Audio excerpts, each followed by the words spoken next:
how to log into your Lloyds Bank account. Hey everyone, welcome back to another tutorial video. In today's video, I'll show you how you can log into your Lloyds Bank's online banking account. So to do that, go to any web browser of your preference and in the web address bar, simply type in Lloyds Bank. After that, tap on the first link, which is lloydsbank.com. Now it will take you to the official homepage of Lloyds Bank, where in order to log into your account, simply tap on the log on option, which is in the top right side of your screen, and then choose whether you like to log into your personal account or your business account.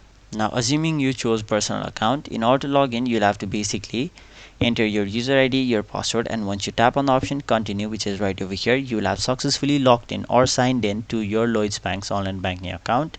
But in any case you forgot your login details such as your user ID, your password, or your memorable information, you can simply reset them by tapping the option forgot your login details, and once you've done that, you'll have successfully logged in or signed in to your Lloyds Bank's online banking account. So that was it for this video. Hope this video was helpful to you guys, and if it was, make sure you like this video and subscribe to our channel so that you don't miss out on further videos such as these.